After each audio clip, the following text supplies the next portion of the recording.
Welcome to new school BD. এই ভিডিওতে আমরা ষষ্ঠ শ্রেণীর গণিত বইয়ের 232 এবং 233 পৃষ্ঠার অনুশীলনীর সমাধানগুলো নিয়ে আলোচনা করব।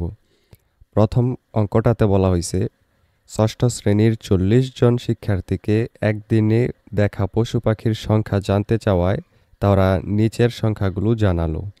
এখানে কিছু সংখ্যা দেওয়া আছে, 40 জন যেই সংখ্যা বলছে সেগুলো। এবং প্রথম প্রশ্ন করা হয়েছে উপাত্তগুলোকে মানের অধক্রম অনুসারে বিন্যস্ত করো। এখানে অধক্রম মানে হলো বড় থেকে ছোট আকারে সাজানো। তাহলে চলো আমরা বড় থেকে ছোট আকারে সাজিয়ে নেই। বড় থেকে ছোট আকারে সাজাইলে আমাদের এরকম সংখ্যাগুলো হবে। এখানে হবে 6টা 10, তারপর 7টা হবে 9, তারপর এরকমভাবে এই সংখ্যাগুলো হবে বড় থেকে ছোট আকারে সাজালে। এরপর খ নাম্বার যে প্রশ্নটা করা হয়েছে সেটা হলো উপাত্তগুলোকে টেলির মাধ্যমে প্রকাশ করে তালিকা আকারে উপস্থাপন করো। এক্ষেত্রে এই উপাত্তগুলোকে টেলির মাধ্যমে প্রকাশ করার ক্ষেত্রে 3টা ঘর করব আমরা। প্রথম ঘরটা হবে পশু পাখির সংখ্যা, দ্বিতীয় ঘরটা হবে টেলি চিহ্ন এবং তৃতীয় ঘরটা হবে শিক্ষার্থীর সংখ্যা। এক্ষেত্রে পশু পাখির সংখ্যা যেই 10 যারা বলছে তাদেরটা আমরা এই ঘরে লিখব। তারপর 9, 8, 7, 6, 5, 4 এই আকারে যারা যারা যতটা বলছে সেগুলো আমরা এইখানে লিখব। তো প্রথমে 10 সংখ্যাটা যতজন বলছে ততটা চিহ্ন এই ঘরে আমরা দিব। যেমন এখানে 10 বলছে 6 জন, তাই আমরা 10-এর ঘরে 6টা চিহ্ন দিলাম। খেয়াল রাখবা যদি 4টার পর 5টা চিহ্ন দেওয়ার দরকার হয় তাহলে আমরা 5 নাম্বার চিহ্নটা এইভাবে দিব, অর্থাৎ এরকমভাবে পাতালে দিব। এরপর আবার নতুন করে শুরু করব। এরপর 9-এর ঘরে 7 জন বলছে, তাই আমরা 7টা চিহ্ন দিব টেলি চিহ্ন এখানে, এবং শিক্ষার্থীর সংখ্যার ঘরে লিখব 7। এর পরবর্তী 8-এর ঘরে 9 জন বলছে, তাই আমরা 9টা দিলাম চিহ্ন এবং লিখলাম 9। পরে 7-এর ঘরে 5টা, 6-এর ঘরে হবে 6টা, 5-এর ঘরে হবে 3টা এবং 4-এর ঘরে হবে 4টা। আর এই ঘরে আমরা লিখব মোট যতজন হয়েছে 40 জনে 40টা বলছে, তো 40 লিখবো এই ঘরে। প্রিয় শিক্ষার্থীরা, তোমাদেরকে ভিডিওর এই পর্যায়ে একটা সুখবর দিতে চাই। 10 মিনিট স্কুল ক্লাস 6-এর বার্ষিক পরীক্ষা প্রস্তুতি 2024 নামে একটা কোর্স লঞ্চ করেছে, যেখানে তুমি পেয়ে যাবে বার্ষিক পরীক্ষার জন্য সম্পূর্ণ প্রস্তুতির নিশ্চয়তা। ডেসক্রিপশনে দেওয়া লিঙ্কে ক্লিক করে সরাসরি চলে যাও ওয়েবসাইটে এবং নিচে স্ক্রল করে দেখে নাও কোর্সে কি কি থাকছে এবং কারা কারা ক্লাসগুলো নিবে। আর যারা যারা কোর্স করেছে তাদের মতামত নিচে আছে, দেখে নিয়ে আজই ভর্তি হয়ে যাও তোমার কাঙ্ক্ষিত কোর্সটিতে। এরপর দ্বিতীয় যে কোয়েশ্চেনটা ছিল সেটা হলো অমিয়া 6ষ্ঠ শ্রেণীর একজন শিক্ষার্থী। তার বিদ্যালয়ে প্রথম শ্রেণী থেকে 6ষ্ঠ শ্রেণীর শিক্ষার্থীর সংখ্যা হলো প্রথম শ্রেণীতে 180, দ্বিতীয়তে 160, তৃতীয়তে 150, চতুর্থতে হলো 170, পঞ্চমে এবং ষষ্ঠে হলো 190 এবং 200। এক্ষেত্রে বলছে উল্লম্ব রেখা বরাবর শিক্ষার্থীর সংখ্যা ধরে স্তম্ভলেখ অঙ্কন করো। এখানে সংকেত দিয়ে দিছে যে উল্লম্ব রেখা বরাবর শিক্ষার্থীর সংখ্যা এমনভাবে চিহ্নিত করো যেন সকল সংখ্যা লেখচিত্রে থাকে। তো আমরা এটার লেখচিত্রটা এরকমভাবে লিখব। এখানে খেয়াল করো, প্রথমেই নির্দেশনাটা দেখে নেই। সেটা হলো উপরের স্তম্ভ লেখটিতে আনুভূমিক রেখা বরাবর বিদ্যালয়ের 6টি শ্রেণীর নাম, অর্থাৎ আনুভূমিক এইভাবে নিচের দিক দিয়ে আমরা শ্রেণীগুলোর নাম লিখব এবং উল্লম্ব রেখা বরাবর অর্থাৎ উপর থেকে নিচের দিকে ওই শ্রেণীর শিক্ষার্থীর সংখ্যা প্রদর্শন করা হয়েছে। এখানে উল্লম্ব বরাবর প্রতি এক বর্গ ঘরকে 2 একক ধরা হয়েছে, অর্থাৎ এখানে প্রতিটা ঘরকে 2 করে ধরা হয়েছে। তো আমরা দেখতে পাচ্ছি যে প্রথম শ্রেণীতে আমাদের শিক্ষার্থীর সংখ্যা ছিল 180, তাই আমরা এখানে প্রতি ঘরকে 2 করে ধরে এরকমভাবে আগাইতে থাকব এবং এইখানে 180 যতর মধ্যে এসে থামে তত পর্যন্ত আমরা দাড়ি দেবো। এই যে বড় বোল্ড আকারে যে দাড়িগুলো দেখা যাচ্ছে এই পর্যন্ত হলো 180 এইটা। পরবর্তী ঘরে ছিল 160 এই পর্যন্ত, পরে ছিল 150 এই পর্যন্ত, পরে ছিল 170 এই পর্যন্ত, এরপর 190 এবং পরবর্তীতে আছে আমাদের 200 এই ঘর পর্যন্ত। এগুলো আমরা প্রতি ঘরকে 2 2 করে ধরে যত ঘর পর্যন্ত হয় তত ঘর পর্যন্ত লিখে নিব। এই বরাবর আমরা শিক্ষার্থীর সংখ্যা লিখব। এখানে দেখো প্রতি 5 ঘর কিন্তু তোমাদের গ্রাফ পেপারে মার্ক করাই থাকে, তাইলে 5 ঘর প্রতিটা 10 করে ধরবা, তারপর 20, পরে 30, পরে 40 এরকমভাবে লিখে নিবা। তাহলে তোমাদের সহজ হবে এটা পূরণ করতে। এর পরবর্তীতে ৩ নম্বর কোয়েশ্চেনটা আমাদের জন্য ছিল বাংলাদেশ আর অস্ট্রেলিয়ার মধ্যকার একটি ওয়ানডে ক্রিকেট খেলায় বাংলাদেশ টিমের একজন বোলার ১০ ওভার বল করলেন। বিভিন্ন ওভারে তার দেওয়া রান সংখ্যা নিচের স্তম্ভ লেখচিত্রে দেখানো হলো। এখানে প্রথম কোয়েশ্চেনটা হলো কোন ওভারে সবচেয়ে বেশি রান দিয়েছেন। এখানে আমরা দেখতে পাচ্ছি যে চতুর্থ ওভারে সর্বোচ্চ ১২ রান দেওয়া আছে। এখানে রানের সংখ্যাটা এবং এইখানে ওভারের সংখ্যা, তাহলে চতুর্থ ওভারে ১২ দিছে সর্বোচ্চ, তাই আমরা কয়ের উত্তরে লিখব স্তম্ভলেখ পর্যবেক্ষণ করে পাই প্রতি ওভারে বোলারের দেয়া রান সংখ্যা যথাক্রমে এত এত এত। তো স্তম্ভলেখ হতে পাই চতুর্থ ওভারে স্তম্ভটির উচ্চতা সবচেয়ে বেশি, অর্থাৎ এই যে ১২, সুতরাং চতুর্থ ওভারে তিনি সবচেয়ে বেশি রান দিয়েছেন। উপরের এগুলো না লিখলেও চলবে, শুধু এতটুকু লিখবে যে চতুর্থ ওভারে তিনি সবচেয়ে বেশি রান দিয়েছেন। এরপর ক্ষয়ের কোশ্চেনটা ছিল ১০ ওভারে তিনি মোট কত রান দিয়েছেন। তাইলে এই সবগুলো রান যদি যোগ করি যত হবে ততই হবে মোট রান। মোট রান সংখ্যা আমরা এখানে লিখব, সবগুলো ওভারের রান সংখ্যা যোগ দিলাম তাহলে হবে ৫৫। তাহলে সুতরাং ১০ ওভারে তিনি মোট ৫৫ রান দিয়েছেন। গ নাম্বারের কোয়েশ্চেনটা ছিল ওভার প্রতি তিনি গড়ে কত রান দিচ্ছেন।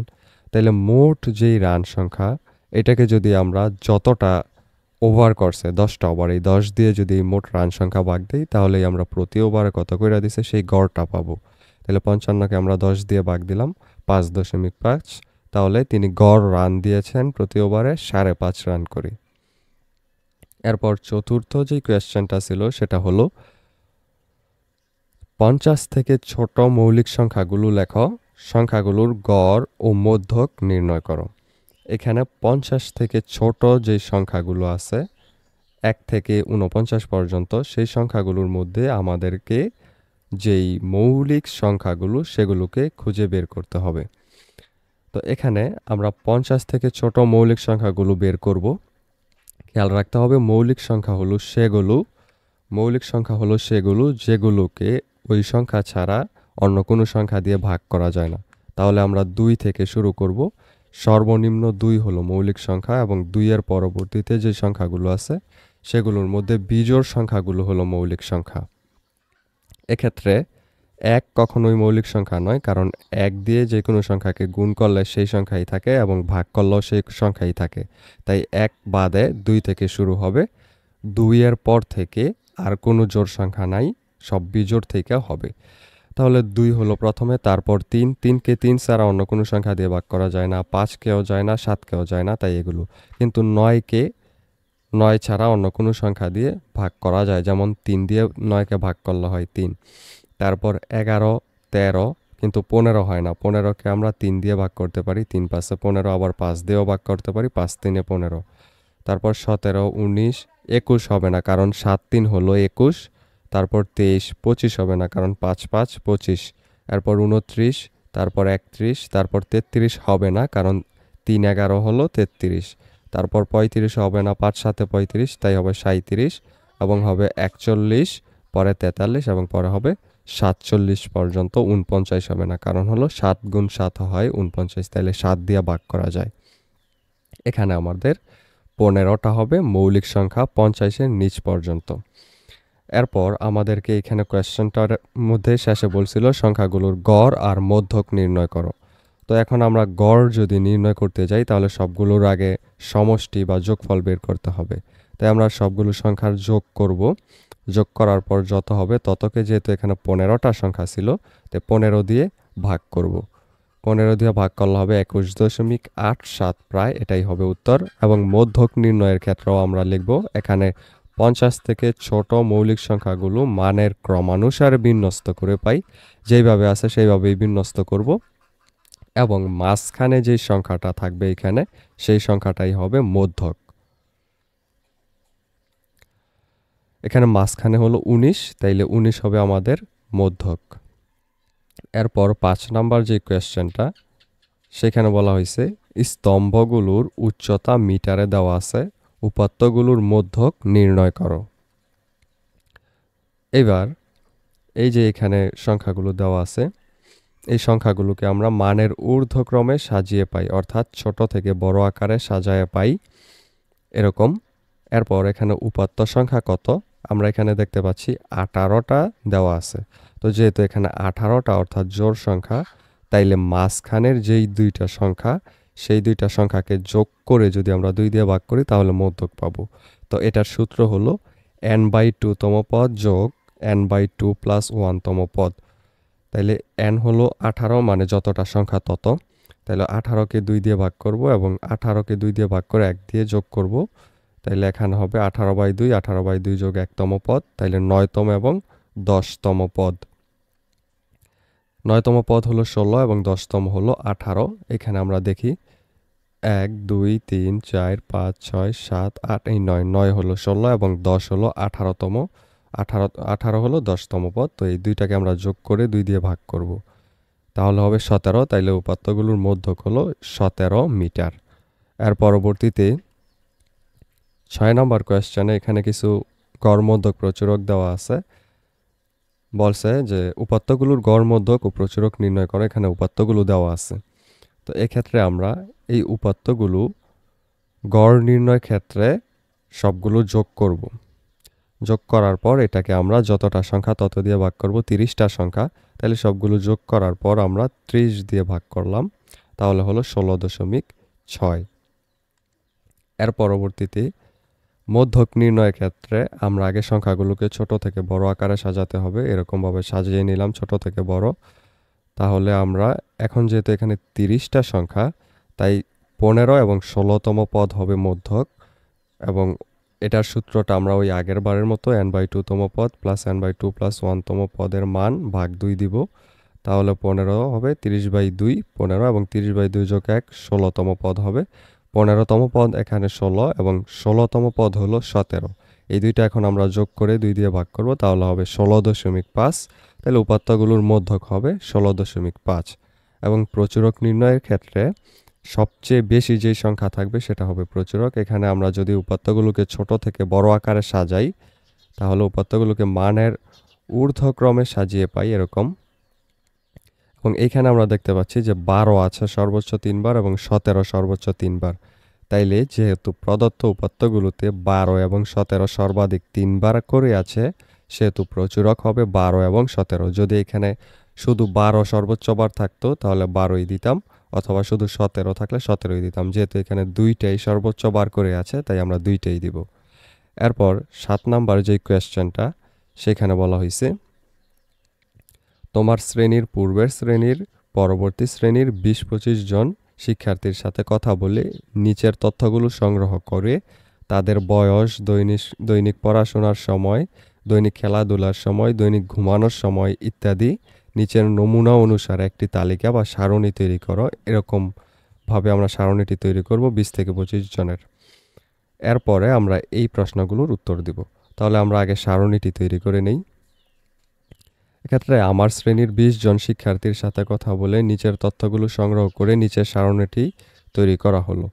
এখানে আমাদের কলাম থাকবে 7টা। প্রথম ঘরে আমরা লিখব ক্রমিক নম্বর, পরের ঘরে শিক্ষার্থীর নাম, পরের ঘরে বয়স বছরে, তারপর দৈনিক পড়াশোনা, দৈনিক খেলাধুলা, দৈনিক টেলিভিশন দেখা এবং দৈনিক ঘুমের পরিমাণ। এখানে প্রথম যেই শিক্ষার্থীটা রিয়াজ আহমেদ, তার বয়স 12, দৈনিক পড়াশোনা 8 ঘন্টা, দৈনিক খেলাধুলা 1 ঘন্টা, টেলিভিশন দেখা 0 ঘন্টা এবং ঘুমের পরিমাণ হলো 6 ঘন্টা।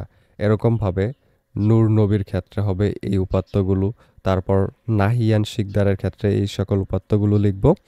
এরপরে 4 নাম্বার আহমেদ বাশারের ক্ষেত্রে লিখব এগুলো, তারপর মোহাম্মদ সিয়ামের ক্ষেত্রে লিখব এগুলো, এরপর ফারিয়া ইসলামের ক্ষেত্রে এগুলো লিখব, তারপর শাম্বির ক্ষেত্রে লিখব এগুলো, মোহাম্মদ আব্দুল হাসানাতের ক্ষেত্রে এগুলো লিখব, এরপর রাজীবের ক্ষেত্রে এগুলো, মেহেরুন্নেসা বৃষ্টির ক্ষেত্রে এগুলো, সাফরিয়া হোসেন মিম এগুলো, এরপর হাফিজা আক্তারের ক্ষেত্রে এই তথ্যগুলো লিখব, আফসানি আল জুম্মান তার ক্ষেত্রে এগুলো লিখব, তারপর মারুফ হোসেনের ক্ষেত্রে লিখব এগুলো, নুসরাত জাহানের ক্ষেত্রে এগুলো, এরপর ফারজানা আক্তারের ক্ষেত্রে এগুলো, তারপর মোহাম্মদ নাসির উদ্দিনের ক্ষেত্রে এগুলো, এরপর মুস্তাফিজার রহমান, সামিয়া তানহা এবং হুমায়রা আক্তারের ক্ষেত্রে এই সকল তথ্যগুলো লিখব।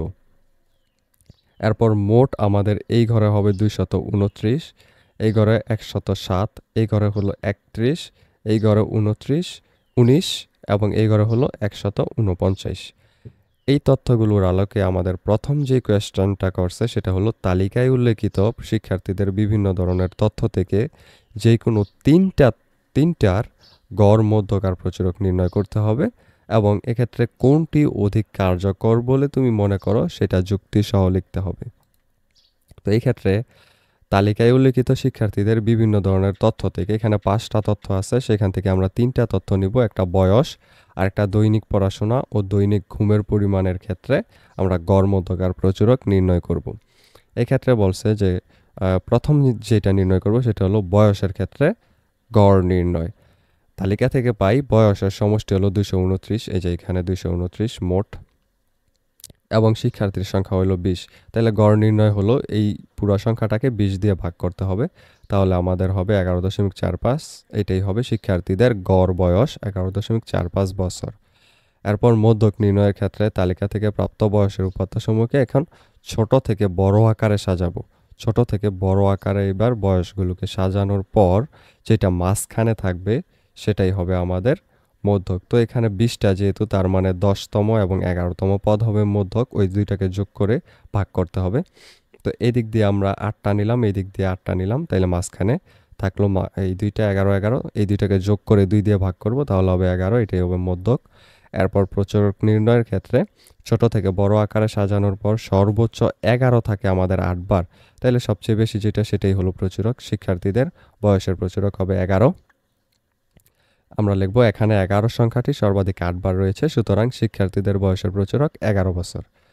এখন মতামত দিতে বলছে যে কোনটা বেশি কার্যকর, তাইলে আমরা লিখব এখানে শিক্ষার্থীদের বয়সের গড় হলো 11.45 বছর, মধ্যক হলো 11 বছর এবং প্রচুরক হলো 11 বছর। বয়সের উপাত্তে সর্বোচ্চ বয়স 13 বছর এবং সর্বনিম্ন বয়স দেওয়া আছে 10 বছর। যেহেতু শিক্ষার্থীদের বয়সের মানগুলো কাছাকাছি এবং কোনো চরম মান নেই, সুতরাং বয়সের তথ্যের ক্ষেত্রে মধ্যক প্রচুরক অপেক্ষা গড় মানটা অধিক কার্যকর। এখানে মধ্যক ও প্রচুরকের মান অপেক্ষা গড় মানটি তথ্যকে বেশি প্রতিনিধিত্ব করে, কারণ মধ্যক আর প্রচুরকগুলো একটা নির্দিষ্ট মানে কেন্দ্রীভূত হয়, কিন্তু গড় যেই মানটা সেটা সবগুলো মানকে যোগ করে যেহেতু নির্দিষ্ট পরিমাণ মান করে এটা আগাইছে, এই কারণে এটা হবে সবচেয়ে বেশি গ্রহণযোগ্য মান। এরপর দৈনিক পড়াশোনার ক্ষেত্রে এখানে বলা হয়েছে আমাদের যে তথ্যগুলো উপরে পাইছি সেগুলো অনুযায়ী আমরা দৈনিক পড়াশোনা পাইছি 102 ঘন্টা, শিক্ষার্থীর সংখ্যা হলো 20 জন, তাহলে গড় নির্ণয় করব 102কে 20 দিয়ে ভাগ করে, তাহলে হবে 5.1। এরপর নিচে লিখব সুতরাং দৈনিক পড়াশোনার গড় সময় হলো 5.1 ঘন্টা। এরপর মধ্যক নির্ণয়ের ক্ষেত্রে আগের মতোই দৈনিক পড়াশোনার সময়কে আমরা মানের ঊর্ধ্বক্রম অনুসারে সাজাবো, মানে ছোট থেকে বড় আকারে, তাহলে এরকম হবে সংখ্যাগুলো।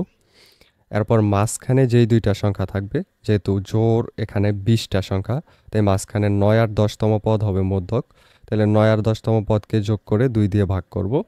ভাগ করার কারণ হলো মধ্যক মানেই হলো মাঝখানেরটা, তাইলে 2 ভাগ করলে মাঝখানেরটা পাবো, তাই এখানে 5 + 5 / 2 অর্থাৎ 5 ঘন্টা, এটা হবে মধ্যক।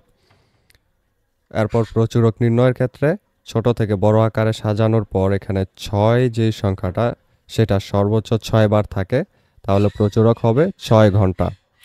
এরপর মতামতের ক্ষেত্রে আমরা লিখব এখানে শিক্ষার্থীদের দৈনিক পড়াশোনার সময়ের গড় মধ্যক ও প্রচুরকের মধ্যে যথাক্রমে 5.1, 5 ও 6 ঘন্টা পাই। যেহেতু দৈনিক পড়াশোনার সময়ের মানগুলো কাছাকাছি এবং কোনো চরম মান নেই, সুতরাং মধ্যক ও প্রচুরকের মানের অপেক্ষা গড় মানটি অধিক কার্যকরী। মধ্যক মানটি কেন্দ্রীয় মান থেকে ছোট এবং প্রচুরক মানটি কেন্দ্রীয় মান থেকে বড় হওয়ায় গড় মানটি তথ্যটিকে বেশি প্রতিনিধিত্ব করে। এরপর দৈনিক ঘুমের পরিমাণের ক্ষেত্রে গড় নির্ণয়ের তালিকা থেকে আমরা পাই হলো দৈনিক ঘুমের পরিমাণের সমষ্টি 149। এখন এটাকে আমরা 20 দিয়ে ভাগ দিব, যেহেতু 20 জন শিক্ষার্থী, তাহলে হবে 7.45। এটাই হবে শিক্ষার্থীদের ঘুমের পরিমাণ। মধ্যক নির্ণয়ের ক্ষেত্রে আগের মতোই ছোট থেকে বড় আকারে সাজানোর পর মাঝখানের দুইটাকে যোগ করে ভাগ দিব 2 দিয়ে, তাহলে হবে 7.5, এইটাই হবে অ্যান্সার। এরপর প্রচুরক নির্ণয়ের ক্ষেত্রেও ছোট থেকে বড় আকারে সাজানোর পর মাঝখানে আমরা যেই সর্বোচ্চ 8 ঘন্টা 8 জন শিক্ষার্থীর মধ্যে পাই সেটাই হবে আমাদের প্রচুরক। এবং মতামতের ক্ষেত্রে আমরা লিখব এখানে শিক্ষার্থীদের দৈনিক ঘুমের পরিমাণের গড় মধ্যকার প্রচুরক যথাক্রমে 7.45, 7.5 ও 8 ঘন্টা। এগুলোর মধ্য থেকে 6 ঘন্টা এবং সর্বোচ্চ সময় 9 ঘন্টা হলো এখানে সর্বনিম্ন সময় হলো 6 এবং সর্বোচ্চ হলো 9 ঘন্টা। যেহেতু শিক্ষার্থীদের দৈনিক ঘুমের পরিমাণের মানগুলো কাছাকাছি এবং কোনো চরম মান নেই, সুতরাং দৈনিক ঘুমের পরিমাণের ক্ষেত্রে গড় মানটি অধিক কার্যকর। সবগুলোর ক্ষেত্রেই গড় মানটা কার্যকর বেশি হবে। এরপর খ নাম্বার যে কোয়েশ্চেনটা করছে সেটা হলো শিক্ষার্থীদের দৈনিক পড়াশোনার সময়ের একটি রেখাচিত্র অঙ্কন করো। তো এই ক্ষেত্রে রেখাচিত্রটার মধ্যে আমরা এই যে এই বরাবর নিচ দিয়ে আমরা নামগুলো লিখব প্রত্যেকের, এবং এই বরাবর দৈনিক পড়াশোনার যে সময়টা সেইটা লিখব, এবং প্রতি ঘরে এক একক কইরা ধরে নিব। এখানে এক্স অক্ষ বরাবর এক ঘর সমান এক একক, ওয়াই অক্ষ সমারও এক ঘর সমান এক একক, এগুলো লেখার দরকার নাই এখানে। তো প্রথম যেইটা রিয়াজ আহমেদ, ওই পড়ছিল 8 ঘন্টা, তাইলে এই যে 8-এর মধ্যে আমরা লিখব। এরপরের জন পড়ছিল নূর নবী ইসলাম 6 ঘন্টা, তারপরের জন্য 6 ঘন্টা, পরের জন 5, 5, পরের জন আবার 7, পরের জন আবার 6, 6, 6, এরপর আবার হলো কত 5, পরের জন 4, 4, পরে আবার 5, পরে আবার হলো এখানে 3 ঘন্টা, পরে 4 ঘন্টা, এরকমভাবে যে যত ঘন্টা তত ঘর পর্যন্ত আমরা এরকম ফোঁটা দিয়ে সেগুলোকে মিলিয়ে দিব। এবং এখানে আমরা নিচে খাতায় লিখে নিব যে ছক কাগজে আনুভূমিক রেখা এক অক্ষ বরাবর, এই যে এইটাকে এক অক্ষ বলে, এবং উপরের দিকে যেটা উলম্ব রেখা এটাকে বলা হয় ওয়াই অক্ষ। তো এক অক্ষ বরাবর প্রতি একক ক্ষুদ্রতম বর্গ পরপর একটি বিন্দুকে শিক্ষার্থীর নাম, এবং উলম্ব রেখা ওয়াই অক্ষ বরাবর প্রতি এক ক্ষুদ্রতম বর্গকে ঘন্টার একক ধরে দৈনিক পড়াশোনার সময় রেখাচিত্রটি অঙ্কন করা হয়েছে। এখানে তেমন কিছু বলা হয় না, বলা হয়েছে যে প্রতি ঘর পর একটা শিক্ষার্থীর নাম করে ধরা হয়েছে, আর এখানে প্রতি ঘরে 1 ঘন্টা করে ধরা হয়েছে উপরের দিকে।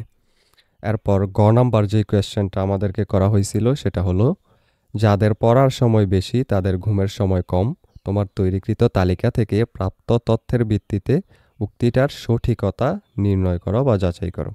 তো তৈরিকৃত যে তালিকা থেকে আমরা পাই যে যে সকল শিক্ষার্থীর দৈনিক পড়াশোনার সময় বেশি তাদের ঘুমের সময় হলো কম, আবার যাদের দৈনিক পড়াশোনার সময় কম তাদের দৈনিক ঘুমের সময় বেশি। যেমন যে সকল শিক্ষার্থীর দৈনিক পড়ার সময় হলো 8 ঘন্টা তাদের দৈনিক ঘুমের সময় 6, যাদের পড়ার সময় 5 ঘন্টা বা 4 ঘন্টা তাদের ঘুমের সময় হলো 7-8 ঘন্টা।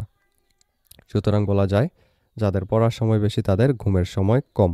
এরপর ঘ নাম্বারে বলছে যে যে সকল শিক্ষার্থীর পড়ার সময় বেশি তাদের খেলার সময় এবং টেলিভিশন দেখার সময়ের মধ্যে কি কোনো সম্পর্ক আছে, এটা খুঁজে বের করো। তো এখানে বলবা যে তৈরিকৃত তালিকা থেকে আমরা দেখতে পাই যে যে সকল শিক্ষার্থীর পড়ার সময় বেশি তাদের খেলার সময় এবং টেলিভিশন দেখার সময় তুলনামূলক কম, কেননা যে সকল শিক্ষার্থীরা বেশি সময় পড়ে তারা খেলাধুলা ও টেলিভিশন দেখার সময় কম পায়, আবার তাদের মধ্যে যারা বেশি খেলাধুলা করে তারা টেলিভিশন দেখার সময় পায়, বা যারা বেশি টেলিভিশন দেখে তারা খেলাধুলার সময় কম সময় পায়। অর্থাৎ খেলাধুলার সময় বাড়লে টেলিভিশন দেখার সময় হ্রাস পায়, বা টেলিভিশন দেখার সময় বাড়লে খেলাধুলার সময় হ্রাস পায়।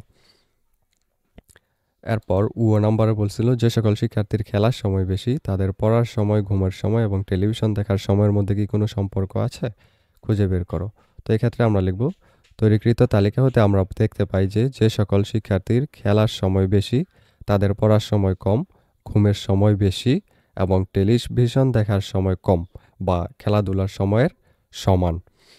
এরপর চ নাম্বারে লিখব, চ নাম্বার বলছে তুমি যে শ্রেণী শিক্ষার্থীদের তথ্য সংগ্রহ ও বিশ্লেষণ করেছ তাদের পড়াশোনা এবং খেলাধুলার সময়ের ভিন্নতা বা মিল সম্পর্কে সংক্ষেপে আলোচনা করো।